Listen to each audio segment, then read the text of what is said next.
En concevant leur travail comme de l'art, les artistes qui empruntent des matériaux et des techniques à un artisanat mettent en place une organisation sociale tout à fait différente. L'artisan est dépendant d'un client ou d'un employeur qui réclame le travail et le fait exécuter selon ses propres objectifs. Or, l'artiste, tel qu'on se le représente couramment aujourd'hui, est quelqu'un qui ne travaille pour personne d'autre, qui cherche à résoudre dans ses œuvres des problèmes inhérents à l'évolution de sa discipline et librement choisis. Du point de vue de l'organisation de ses activités, l'artiste n'a évidemment rien du héros individualiste. Il a affaire à un ensemble de contraintes institutionnelles qui varient selon l'époque et le lieu. Comme nous l'avons vu au chapitre précédent, les artistes qui recouraient au mécénat religieux ou royal jugeaient opportun de prendre en compte les goûts et les désirs de leurs mécènes, au point que l'on pouvait parfois parler d'une véritable collaboration du commanditaire à l'œuvre. Les artistes contemporains, pris dans un monde de collectionneurs, de galeries et de musées, travaillent sans penser à un acheteur bien précis. Ils comptent sur le réseau traditionnel des marchands et des musées pour commercialiser leurs œuvres, l'acheteur exerçant son pouvoir en bout de chaîne. Quelle que soit la forme d'organisation des activités, les acheteurs et les intermédiaires sont, toujours selon la conception courante de l'art, censés attacher autant d'importance que l'artiste lui-même aux utilités définies par le monde de l'art, et donc à des problèmes et des sujets déterminés en son sein plutôt qu'à l'extérieur. Ces postulats sont souvent contredits, mais c'est le modèle sur lequel se guident les artistes. Ainsi, les photographes d'art ont une production plus diverse, moins soumise aux impératifs des organisations où ils travaillent, que les photographes de mode, de publicité ou de presse, dont la pratique est essentiellement artisanale. Rosenblum. Tout comme dans un même secteur d'artisanat, les artistes sont plus libres que les artisans d'art de diversifier leur production et de s'expliquer sur leur travail sans s'exposer aux railleries. Parlant de leurs objets, ils soulignent toutes les ressemblances avec ce qui se fait aujourd'hui en peinture et en sculpture, mais sans se soucier, au moins en apparence, d'être clair ou logique. Cela révèle une indifférence à l'accueil du public, qui se retrouve chez beaucoup d'artistes contemporains. Témoin Robert Arneson, créateur de céramiques, qui sont en fait des sculptures, une machine à écrire aux formes quelque peu avachis, dont les touches sont des ongles laqués de rouge. D'autres exemples cités par Zach. Une série d'autoportraits au cigare ou au crâne ouvert révélant des contenus variés.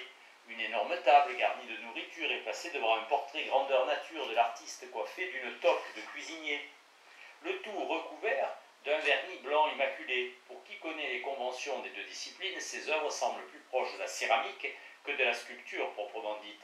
Ce sont des objets farouchement anti-utilitaires, mais qui se présentent tout de même comme des poteries, avec le modelage grossier de leur matière et leur vernis, fort peu discret.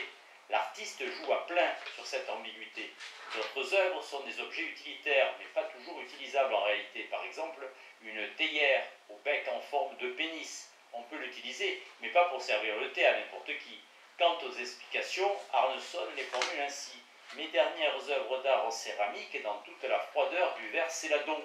Ce serait un peu le potier chinois de la dynastie Song au XIe siècle, expliquant la vérité de l'art, du non-art et de l'anti-art, dans un style précieux et distancié, avec des notes et commentaires provenant de gens comme Steve Kaltenfront de la Duncan Mold Company, et de mon thème astrologique d'artiste né sous le signe de la Vierge, qui se croyait d'ascendant Scorpion, jusqu'au jour où son astroflash lui a révélé la vérité surgie du fond de la machine. Comme le feu était éteint depuis longtemps et le four refroidi, je me suis dit à la lumière des faits rassemblés et selon le point de vue adopté que de toute façon, ça n'y changeait pas grand-chose. C'est une série d'œuvres en terre blanche qui se font passer pour de l'art, cité par Rose Sulka. Arneson tourne en dérision la notion d'art et le type de discours que des artistes contemporains prennent l'habitude de tenir sur leurs œuvres. Il n'est pas le seul. Roger Lang expliquait ainsi une sculpture représentant une portion de tourte sur une assiette. Ce qui m'a d'abord intéressé dans la tourte, c'est le côté nourriture. Et puis j'ai découvert les connotations géodésiques, mathématiques et sexuelles de la forme triangulaire quand j'ai utilisé la portion de tourte comme thème décoratif des assiettes. Plus tard, des pensées éthérées de tourte au poulet, aux pommes, aux cerises et tutti quanti m'ont entraîné vers une pratique en 3 dimensions. Après tout, la tourte fourrée aux fruits est un plat très américain. Les choses se sont accumulées peu à peu et la tourte est devenue le support d'associations d'idées, de choses qui se présentent comme ça pour rien, sans compter les modifications plastiques que j'impose. Et encore, Je n'ai même pas commencé à me pencher sur la question de la tarte sans couverture de pâte. Bref, c'est un sujet plein de ressources, cité par Rose Svilka. On pourrait trouver des exemples analogues d'objets et de discours dans le domaine du tissage, de la verrerie, de l'ébénisterie ou de la mode. J'ai parlé d'artistes qui envahissent un monde de l'artisanat et introduisent de nouveaux critères, normes et styles dans une activité dominée jusque-là par des artisans et des artisans d'art. Or, tous les artisanats ont leur exposition organisée d'ordinaire dans des galeries spécialisées, des centres culturels, des petits musées. La plus grande exposition de céramique aux États-Unis se tient tous les ans à l'Everson Museum de Syracuse, dans l'État de New York, ou dans quelque arrière-salle d'un musée important. Les artisans d'art s'efforcent d'obtenir des espèces d'expositions un peu plus en vue, et ils se félicitent quand l'un des nôtres est accueilli par un musée prestigieux, Christopherson. Les musées semblent particulièrement sensibles au mode idéologique et esthétique, ce qui les amène parfois à inviter les envahisseurs dans les comités de sélection et les jurys des expositions d'artisanat. Ces invités choisissent les œuvres en fonction de leurs propres critères. Les travaux récents, qui s'apparentent le plus à de l'art, sont très vite exposés, couronnés par des prix, commentés dans la presse et peut-être même vendus. Ils se vendent si leur style nouveau parvient à s'imposer sur un marché de l'artisanat déjà en place, et non grâce à la création d'un nouveau marché ou en drainant des sommes d'argent qui seraient allées normalement à d'autres formes d'art contemporain. Les artisans de la vieille école s'indignent de cette situation qui leur cause souvent un préjudice financier. Les nouveaux venus les supplantent dans l'enseignement de la discipline, si bien que c'est une génération tout entière d'étudiants et de consommateurs de l'artisanat qui adoptent les nouveaux critères dans sa production ou dans ses comportements d'achat. On voit donc un groupe de jeunes artistes évincer purement et simplement le groupe plus âgé des artisans d'art, d'où de très nombreux conflits. Les artisans ont le sentiment qu'une horde de barbares accapare ce qui ne lui appartient pas. Les artistes ont le sentiment de se débarrasser de quelques vieux barbons qui entravent le marché du progrès artistique. La marche du progrès artistique. Deux extraits de Craft Horizons mettent en lumière l'allure passionnelle, la portée idéologique de ce conflit. En 1960, la revue rapporte les propos de Mary Bushkirk, célèbre à l'époque pour ses tissages traditionnels. Trop souvent, un objet dissimule l'usage auquel il est destiné. Ainsi, les tentures qui doivent servir de fond ne devraient pas être autre chose que des arrière-plans qui créent une unité entre tous les objets rassemblés dans une pièce. Quant au tapis, il devrait donner envie de marcher dessus. Trop souvent, on voit des gens qui les contournent, et là, on peut dire à coup sûr que leur fonction est perdue de vue. Cela ne veut pas dire qu'on ne doit pas utiliser des couleurs et des motifs. Ça veut dire qu'il faudrait utiliser ces éléments pour créer quelque chose qui donne envie de marcher dessus, cité par Halberstadt. 10 ans plus tard, la revue pose la question « Quand le tissage deviendra-t-il une forme d'art ?» Virginia Hoffman répond au nom des artistes. Sa déclaration illustre la transformation des idées qui s'opère lorsque le nouveau groupe envahit la scène et la façon dont ce mouvement devient un modèle pour d'autres. La controverse autour de la reconnaissance du tissage comme forme d'art, les efforts pour justifier son introduction parmi les disciplines consacrées, les étiquettes du genre broderie appliquée, macramé, tissé, non tissé, intissé, hors métier, châssis incorporé, etc., pourraient indiquer que l'évolution des mentalités ne s'est toujours pas faite. On se croirait ramené à l'époque où les céramistes cherchaient à justifier la création de poteries dénuées de toute fonction. Si on admet qu'une classification détaillée des techniques et des procédés n'est pas indispensable, comment parler des différentes façons de concrétiser des idées? La genèse de Ron Goodman, présentée à l'exposition Jeunes américains 1969, désigne une catégorie évidente, la sculpture molle. Logiquement, on pourrait inclure dans une catégorie aussi vaste n'importe quelle forme en 3 dimensions réalisée avec des assemblages souples, des matériaux textiles, des séries de modules sans commencement ni fin déterminée, des matériaux mous, rendus rigides et vice-versa, une solidité créée par la tension, par un jeu de contrepoids ou des espacements ou des formes produites par des forces invisibles telles que la pesanteur et la gravité. On pense aux sculptures en tubes et fils métalliques de Kenneth Snelson, à certaines œuvres de Naum Gabo, à des architectures comme le Palais des Sports de Mexico et les dômes géodésiques de Fuller, aux œuvres d'Eva Hayes, Alan Saré, Robert Morris, Alice Adams et d'autres de plus en plus nombreux. Hoffman. Ces propos témoignent aussi d'une volonté de renouveler les normes de l'artisanat, voire de changer son nom pour faire le lien avec des œuvres d'autres domaines artistiques. Mais le changement ne signifie pas le remplacement pur et simple d'un groupe par un autre. Les artistes ne se substituent pas complètement aux artisans qui continuent à exister, produire, vendre, acquérir une réputation, faire carrière et assurer ainsi la survie d'un monde à dominante artisanale. En fait, on voit se constituer un autre monde plus complexe où coexistent des segments d'artisanat d'art et d'art. On peut travailler à l'intérieur des limites de l'un des segments ou chercher à se situer à la charnière de plusieurs. La plupart des possibilités d'orientation, de mode d'action et de carrière qui étaient offertes dans le monde de l'artisanat existent toujours, mais le choix s'est accru de toute une série de cumuls possibles. Quand l'art devient de l'artisanat, avec le temps, ces mondes deviennent stables, puis commencent même à se segmenter, se différencier et éclater. Selon un autre scénario classique, un monde que tous, membres et non-membres, considèrent comme un monde de l'art, possédant comme il se doit un système idéologique, une esthétique et des formes d'organisation sociale, se met à évoluer dans la direction opposée. Les œuvres d'art et les styles qui étaient à l'origine essentiellement expressifs apparaissent de plus en plus apprêtés et figés dans le respect des règles. Les formes d'organisation placent de plus en plus les artistes sous des influences totalement ou partiellement extérieures. Leurs activités commencent à rassembler à un artisanat conventionnel. C'est en ce sens que l'on peut dire qu'un art devient un artisanat. Deux types d'évolutions sont possibles. La première mène à ce qu'il est convenu d'appeler un art académique, la seconde à un art que nous disons commercial. L'art académique. L'académisme se traduit par une préoccupation croissante du faire, de l'habileté démontrée par l'artiste ou l'exécutant au détriment des œuvres proprement dites, des idées et des sentiments qu'elles expriment. Comme tous les arts exigent une certaine habileté, l'académisme représente à l'évidence une phase intermédiaire et ambiguë, une tendance qui trouve sa pleine expression dans l'art commercial. Dans n'importe quel monde de l'art, la plupart des participants ne cherchent pas vraiment à être expressifs ou créatifs. Ils se contentent de travailler selon des schémas devenus conventionnels.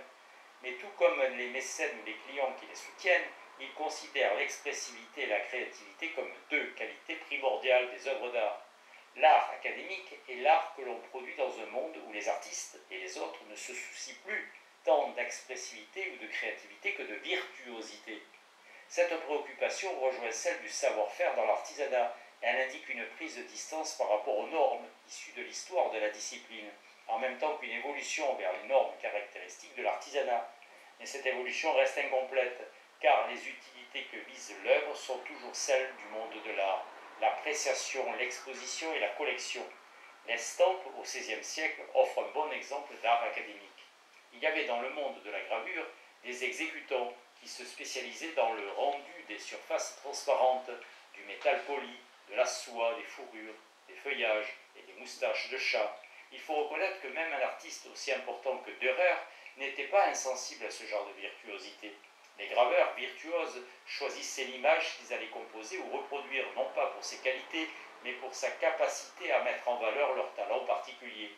Le tracé de lignes épaissies ou amincies, la création d'entrelacs, de losanges mouchetés en leur centre, la réalisation d'estampes composées de lignes parallèles ou enroulées sur elles-mêmes et autres tours de force. Un graveur était devenu très réputé pour sa façon d'imiter la fourrure des chats.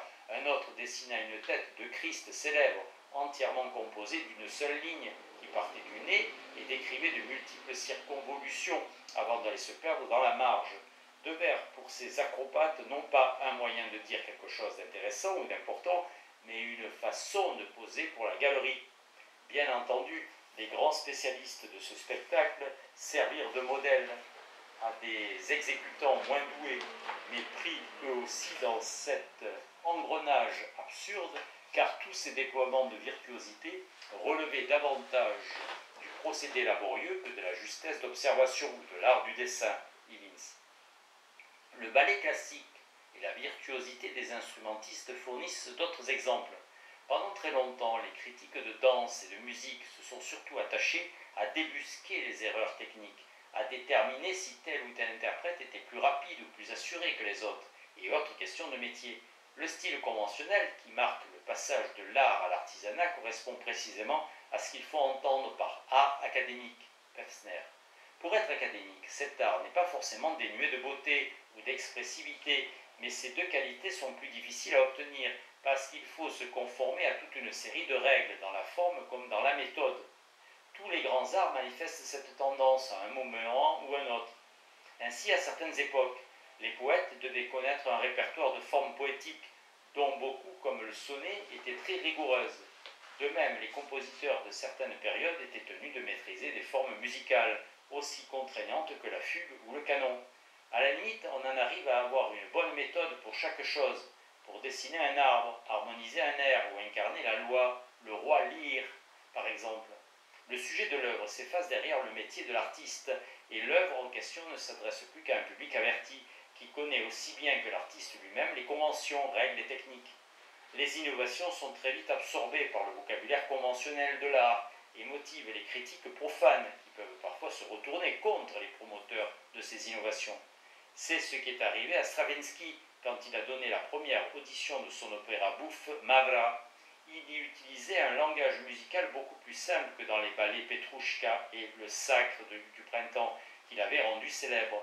Son fils, qui assistait à la représentation, devait analyser ainsi l'accueil du public. Le caractère modeste et intimiste de Mavra, son élément mélodique aussi, qui tient à la fois de la romance tzigane et du bel canto italien, ne pouvait en effet que dérouter un public habitué depuis plusieurs années à voir en Stravinsky ce révolutionnaire dont on ne pouvait et ne voulait attendre, avec chaque œuvre nouvelle, qu'une nouvelle sensation. Un tel public devait évidemment se sentir frustré, et Stravinsky lui sembla avoir manqué à son devoir. La déception fut grande, et le plus vexant était qu'il n'y avait là rien précisément qui eût pu justifier un tumulte, cité par White. Le photographe américain Edward Weston s'est vu reprocher également d'avoir dérogé à ses principes esthétiques et techniques tels qu'ils s'incarnaient dans ses photographies précédentes. Ceux qui admiraient les natures mortes et les paysages de Weston s'offusquèrent quand il présenta une série d'images de la Seconde Guerre mondiale d'une crudité inhabituelle, notamment Protection civile, qui montrait une femme nue étendue sur un canapé, le visage couvert d'un masque à gaz. À un ami qui désapprouvait ces photographies, il répondit « Ta réaction obéit à un schéma auquel je devrais être habitué à présent. Chaque fois que je change de sujet ou de point de vue, je fais hurler certaines des fans de Weston. Par exemple, dans le livre de Boyer, il y a une reproduction de coquillages et rochers, une composition. Mon meilleur ami, Ramiel, ne m'a jamais pardonné de l'y avoir mis parce que ce n'est pas un Weston. » Un autre exemple, quand j'ai envoyé quelques-unes de mes dernières photos de coquillages et légumes au Mexique, Diego Rivera a demandé si Edward ne va pas très bien, ne va pas bien. Pour finir, je pourrais remplir des pages et des pages quand j'ai abandonné les coquillages, les poivrons, les rochers, bref, les formes dites abstraites. Merle, Armitage, a baptisé mon nouveau travail la série Fleurs Bleues.